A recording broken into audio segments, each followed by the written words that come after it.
نحمدہ و نصلی علی رسولہ الکریم اما بعد فاعوذ باللہ من الشیطان الرجیم بسم اللہ الرحمن الرحیم۔ سورۃ البقرہ آیت نمبر 128 سے۔ ربنا اے ہمارے رب، وجعلنا اور بنا ہمیں، مسلمینی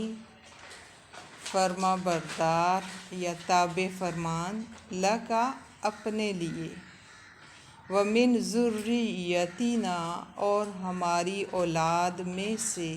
امتاً ایک امت، مسلمتاً فرما بردار یا مسلمان، لکا اپنے لیے۔ حضرت ابراہیم علیہ السلام مزید اللہ تعالیٰ سے دعا فرما رہے ہیں کہ اے ہمارے رب، وجعلنا ہمیں بنا، مسلمین فرما بردار، مسلمان، سین لام میم، سلمہ کسی کے سپرد کر دینا یا حوالے کر دینا، یعنی اپنا آپ اللہ کے حوالے کر دینا۔ ایسا اونٹ جس کی نکیل اس کے مالک کے ہاتھ میں ہو اور وہ اسے جدھر چاہے لے جائے۔ اور یہاں پہ مسلمین تثنیہ کا صیغہ ہے، یعنی ہم دونوں کو، باپ بیٹا حضرت ابراہیم علیہ السلام اور حضرت اسماعیل علیہ السلام، یعنی ہم دونوں کو اپنے لیے فرما بردار بنا دے۔ اور مسلمین فرما بردار، ویسے تو مسلمان دونوں ہی ماننے ہیں، یعنی ہمیں مسلمان بنا، حالانکہ پہلے سے مسلمان ہیں تو پھر اس لحاظ سے مانا تابع فرمان اور مسلمان بھی۔ اور مسلمان کے لیے لفظ میں آپ کو پہلے بھی بتا چکی ہوں، سورۃ الحج کی آیت 78 میں، ہوا سماکم المسلمین من قبل وفی ھذا، اس سے پہلے بھی، یعنی قرآن پاک کے نازل ہونے سے پہلے بھی تمہارا نام اللہ نے مسلمان رکھا تھا، اور اس قرآن میں بھی۔ تو یہاں پہ 78، سورۃ الحج آیت 78، اور یہاں پر بھی وہ اسی چیز کے لیے اللہ تعالیٰ سے دعا مانگ رہے ہیں کہ ہم دونوں کو مسلمان بنا یا مسلمان ہی بنائے رکھنا۔ جیسے قرآن پاک میں ایک اور جگہ پہ آتا ہے، حضرت یعقوب علیہ السلام نے جب اپنی اولاد کو نصیحت کی تھی، وَلَا تَمُوتُنَّ إِلَّا وَأَنْتُمْ مُسْلِمُونَ، اور ہرگز نہ تم پر موت آئے مگر یہ کہ تم مسلمان ہو، یعنی مرتے دم تک مسلمان ہی رہنا، فرما بردار ہی رہنا۔ تو ہمیں اپنا مسلمان اور فرما بردار بنائے رکھ، لکا اپنے لیے، یعنی اللہ تعالیٰ اپنے لیے، آپ اپنے لیے، ٹھیک ہے۔ وَمِن ذُرِّيَّتِنَا اور ہماری اولاد میں سے، یعنی حضرت ابراہیم علیہ السلام کی آگے اولاد حضرت اسماعیل علیہ السلام، اور آگے ان کی نسلیں، جن میں پھر ہمارے نبی پاک صلی اللہ علیہ وسلم بھی، اور مزید باقی بھی جو ان کی ساری اولاد تھی، ان سب کے لیے بھی۔ تو ہماری اولاد میں سے، امتاً ایک امت، مسلمتاً فرما بردار، لکا اپنے لیے، یعنی ہمیں بھی اپنا فرما بردار یا تابع فرمان رکھ، اور ہماری آنے والی نسلوں کو بھی اپنا تابع فرمان رکھ، اپنی فرما برداری کی توفیق عطا فرما، انہیں مسلمان بننے کی توفیق عطا فرمانا، یعنی آئندہ نسلوں کے لیے۔ یہاں پہ ہم دیکھتے ہیں حضرت ابراہیم علیہ السلام کی دعا، اور پیچھے بھی ہم دیکھ چکے ہیں کہ ان کی دعاؤں میں دعا تو ہے ہی، ہمارے لیے بہت سارے سبق بھی موجود ہوتے ہیں، کہ اپنے لیے پہلے دعا، اور پھر آگے اپنی نسلوں کے لیے بھی۔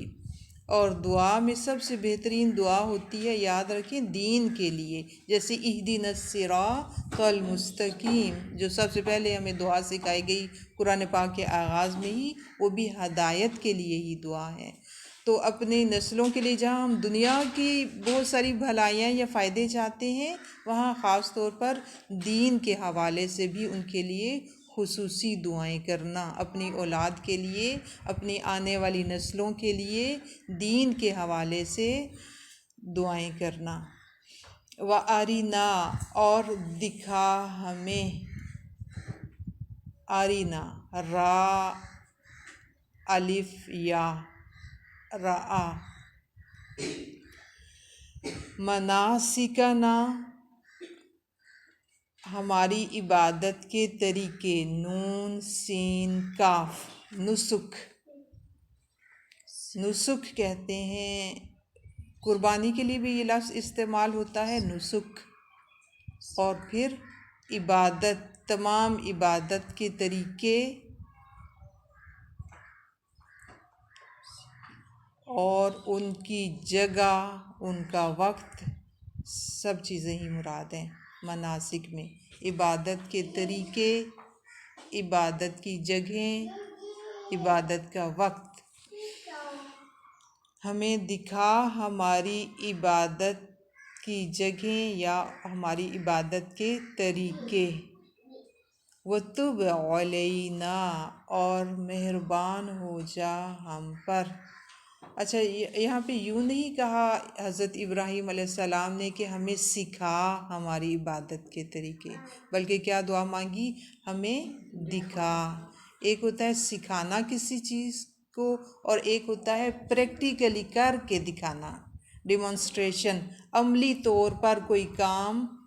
کر کے دکھانا۔ تو ایک ہوتا ہے زبانی سکھا دینا، آپ یوں یہ کام کر لیں، کوئی مثلا ریسیپی آپ کو زبانی بتا دے، اور کوئی کر کے بتائے اتنا نمک، اتنی مرچ، یا اتنا فلاں چیز، تو وہ زیادہ چیز اچھی طرح سے سمجھ میں آتی ہے جب پریکٹیکلی کر کے دکھایا جائے، عملی طور پر۔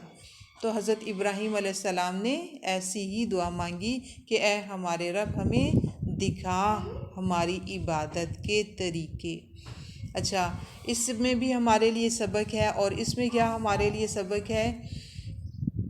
کہ حالانکہ حضرت ابراہیم علیہ السلام اللہ کے پیغمبر ہیں، اور ظاہر ہے ان کی طرف تو اللہ تعالیٰ کی طرف سے وحی ہی آ رہی تھی، اور وحی کی روشنی میں ہی وہ سارے کام کر رہے تھے، جیسے ہجرت کر کے یہاں آنا مکہ میں، یا پھر باقی جگہوں پہ جانا، بچے کو چھوڑ کے، بیوی کو چھوڑ کے چلے جانا، پھر واپس ان سے ملاقات کے لیے آنا، بچے کو ذبح کرنا، اور باقی سارے کام وحی کی روشنی میں ہی کر رہے تھے۔ لیکن وہ اپنے لیے تو خاص طور پر، لیکن اپنے آئندہ آنے والی نسلوں کے لیے، آئندہ آنے والی امت کے لیے بھی یہ دعا مانگ رہے ہیں کہ اے ہمارے رب ہمیں ہماری عبادت کے طریقے دکھا۔ جیسے ہمارے نبی پاک صلی اللہ علیہ وسلم حج کے موقع پر لوگوں کو بار بار یعنی عبادت کے مختلف کام کر کے دکھا رہے تھے نا، پریکٹیکلی آپ صلی اللہ علیہ وسلم بھی کر کے دکھا رہے تھے، عرفات میں کیا کرنا ہے، مینا میں کیا کرنا ہے، باقی مزدلفہ میں کیا کرنا ہے، باقی سب دنوں اور جگہوں کے حوالے سے۔ تو ساتھ میں لوگوں کو کہتے جاتے تھے خُذُوا عَنِّی مَنَاسِکَکُم، مجھ سے اپنی عبادت کے طریقے سیکھ لو، لے لو باقاعدہ، یعنی نبی صلی اللہ علیہ وسلم ایک ایک کام کرتے جاتے تھے، اور ساتھ میں لوگوں کو کہتے جاتے تھے سیکھو، لرن کرو مجھ سے، پوچھ لو، یعنی صحابہ کرام آ کر پوچھ بھی رہے تھے کہ میں نے قربانی پہلے کر دی، بال اب کیا بعد میں قصر کروا سکتا ہوں، یا کسی نے بال پہلے کٹوا لیے اب قربانی کر لوں، اور آپ صلی اللہ علیہ وسلم ان کو اس کے مطابق جوابات بھی دے رہے تھے۔ تو جس سے ہمیں یہ بات پتہ چلتی ہے کہ دین سیکھنے کی چیز ہے، جیسے دنیا کی ہم بہت ساری چیزیں سیکھ کر کرتے ہیں، اسی طرح سے دین بھی یہ نہیں کہ ہم گھر بیٹھے بیٹھے ہم کہیں کہ بس میرے پاس قرآن موجود ہے، ترجمہ موجود ہے، باقاعدہ سیکھنے کی چیز ہے۔ یعنی دین ہمارے پاس کوئی اللہ تعالیٰ نے قرآن پاک صرف کتاب نہیں بھیج دی، بلکہ کتاب کو سکھانے والے پیغمبر کو بھی بھیجا، جنہوں نے عملی طور پر ہاں جی علم حاصل کرنا فرض ہے نا، تو اس علم کے لیے پھر ہمارے نبی پاک صلی اللہ علیہ وسلم کے لیے حضرت عائشہ رضی اللہ تعالیٰ عنہ نے کیا فرمایا تھا؟ کانا ناطق القرآن، کہ ہمارے نبی صلی اللہ علیہ وسلم چلتا پھرتا قرآن ہے۔ تو آپ نے عملی طور پر قرآن کو کیسے اپلائی کرنا ہے اپنی زندگی میں کر کے دکھایا۔ تو دین سیکھنے کی چیز ہے، یعنی باقاعدہ استاد سے سیکھا جائے اور پھر اس کے مطابق، لیکن استاد ظاہر ہے وہی استاد ہوگا جو ہمیں قرآن اور سنت کے مطابق چلائے، نہ کہ اپنے بزرگوں یا اپنی سمجھ اور اپنی عقل کے ساتھ۔ تو دین کے ہر کام میں جسے ہم، اسی لیے تو بدعات کو الگ کیا گیا نا دین سے۔ دین کچھ اور چیز ہے اور بدعات ٹوٹلی اس کے اپوزٹ چیز ہے۔ دین کے مطابق عمل کرنے سے جہاں ہمیں اجر ملتا ہے، وہیں پر اگر ہم کسی کام کو نیکی سمجھ کے کر رہے ہیں اور اس کی دین میں دلیل نہیں، تو پھر وہ ثواب کی بجائے گناہ بن جائے گا۔ ہم تو نیک عمل کر رہے ہیں لیکن وہ نیک عمل گناہ میں جا کے کہاں، جہنم کی آگ میں گرانے والی ہے نا بدعت۔ اور پھر دعا کیا مانگی؟ وَتُبْ عَلَيْنَا، اور ہم پر مہربان ہو جا۔ اچھا، بندہ بھی تب ہوتا ہے اور اللہ تعالیٰ بھی تب، یعنی بندہ بھی اللہ تعالیٰ کی طرف، جب بندے کی طرف بات ہوگی تو بندہ اللہ کی طرف رجوع کرتا ہے، پلٹ کر آتا ہے یا توبہ کرتا ہے، تابابا روٹ ہو کر کے۔ تو بندہ بھی پلٹ کر آتا ہے اور پھر اللہ تعالیٰ، جب بندہ پلٹ کے اپنے رب کی طرف آتا ہے تو اللہ تعالیٰ بھی اپنے بندے پر مہربان ہو جاتا ہے، یا اللہ تعالیٰ بھی اپنے بندے کی طرف رجوع کرتا ہے کہ میرا بندہ مجھے پکار رہا ہے۔ اور توبہ ویسے بھی اللہ تعالیٰ کو بہت زیادہ پسند ہے۔ جیسے بعض روایات میں آتا ہے کہ جب بندہ توبہ کرتا ہے تو اللہ تعالیٰ آسمان میں چراغاں کرواتے ہیں کہ آج میرے بندے نے مجھ سے صلح کر لی، میرے ساتھ اپنا ٹوٹا ہوا تعلق جو ہے وہ دوبارہ سے جوڑ لیا۔ جیسے رسول صلی اللہ علیہ وسلم نے ایک موقع پر باقاعدہ مثال کے ذریعے یہ بات ہمیں سمجھائی کہ اللہ تعالیٰ اپنے بندے کی توبہ پر کتنا خوش ہوتا ہے، اتنا خوش ہوتا ہے جیسے کوئی بندہ صحرا میں اونٹ پر اپنا سامان لاد کے جا رہا ہو اور کہیں وہ سستانے کے لیے رکے اور اس کی آنکھ لگ گئی۔ جب اس کی آنکھ کھلی تو اس نے دیکھا کہ اونٹ غائب، تو اب اس پہ بہت زیادہ مایوسی چھا جائے گی نا، کہ صحرا میں تو دور دور تک ریت ہی ریت ہے، میلوں دور چلے جاؤ تو ریت ہی ریت ہے، تو پیدل چل کے اس سے باہر نکلنے کا تو کوئی راستہ نہیں، اور کھانے پینے کا سامان سب اونٹ پہ تھا وہ بھی غائب۔ تو بندہ وہی مایوسی کی حالت میں پھر بیٹھا رہ جائے اور اتنے میں پھر اس کی آنکھ لگ گئی اور آنکھ کھلے اور اپنے سامنے اگر اپنے اونٹ کو پائے سامان سمیت، تو جتنی زیادہ اس کو خوشی ہوتی ہے نا، اور حدیث میں تھا من شدت الفرح، اس شدت خوشی کی وجہ سے اس کے منہ سے غلطی سے یوں نکل جائے کہ اے میرے رب، اے میرے اللہ، تو میرا بندہ اور میں تیرا رب، غلطی کی وجہ سے کہنا تو یوں چاہیے تھا خوشی کی امتحان ہے نا، تو اسی وجہ سے میں تیرا بندہ تو میرا رب کی بجائے کہہ دیا تو میرا بندہ میں تیرا رب۔ تو نبی صلی اللہ علیہ وسلم نے فرمایا کہ اللہ تعالیٰ کو جیسے یہ بندہ خوشی کے مارے عجیب لفظ بول گیا نا، الٹ بول گیا، تو اللہ تعالیٰ کو اس سے بھی کئی زیادہ خوشی ہوتی ہے جب بندہ اپنے رب سے توبہ کرتا ہے۔ تو اللہ تعالیٰ ہم سب کو بھی توبہ کی توفیق عطا فرمائے۔ تو ایک دفعہ کہہ بھی لیں اے میرے رب میری توبہ، یوں کہنا، یا پھر توبہ کے لیے جو مسنون دعائیں ہیں وہ مانگ لینا۔ وَتُبْ عَلَيْنَا، اے ہمارے رب ہم پر مہربان ہو جا، ہماری طرف رجوع کر لے، یعنی ہم بھی آپ سے توبہ کرتے ہیں اپنی کمی کوتاہیوں کے حوالے سے، اور آپ ہماری طرف رجوع کریں، مہربانی کریں۔ انکا، بے شک تو ہی، انتا، تو التواب، بہت زیادہ توبہ قبول کرنے والا ہے،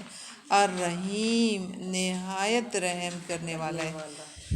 رحیم، تواب کا بھی وہی والا روٹ ہے تاوابا، اور الرحیم راحمیم، اور رحیم فعیل کے وزن پر، یعنی مسلسل اس کی رحمت، وہ رحمان رحیم رب جو مسلسل رحمت کرنے والا ہے۔ تو اے ہمارے رب ہماری توبہ کو بھی قبول فرما اور ہمارے اوپر رحم بھی فرما، کہ بے شک تیری یہ صفات ہیں۔ اور اللہ تعالیٰ کو اس کی صفات کے ساتھ جب پکارا جائے وَلِلَّهِ الْأَسْمَاءُ الْحُسْنَى فَادْعُوهُ بِهَا، اور اللہ کے اچھے اچھے نام ہیں، اسے اس کے ان ناموں کے ساتھ پکارو. تو اللہ تعالیٰ کی رحمت مزید جوش میں آتی ہے اور اللہ تعالیٰ بندے کی اس دعا کو قبول بھی کرتے ہیں. ویسے آزماز کے بعد اسماعیل اللہ پڑھ لی جائیں تو اس میں بھی ثواب ہے نا؟ ہاں جی، کیوں نہیں پڑھیں، پڑھ سکتے ہیں، لیکن پھر وہی بات ہے 29 میں جی. حدیث میں آتا ہے نا کہ اللہ تعالیٰ کے 99 نام ہیں، جو کوئی ان ناموں کا شمار کرے گا یعنی ان کو پڑھے گا تو اللہ تعالیٰ اسے جنت میں داخل کرے گا. ٹھیک ہے، لیکن نماز کے بعد پہلے مسنون فضائل جو ہیں وہ کر لیں، پھر بے شک پڑھیں. اس کا تو کوئی وقت نہیں ہے، جب چاہیں پڑھ سکتے ہیں. یہاں تک میرا خیال ہے کافی ہے، باقی انشاءاللہ آئندہ کریں گے. وآخر دعوانا ان الحمد للہ رب العالمین.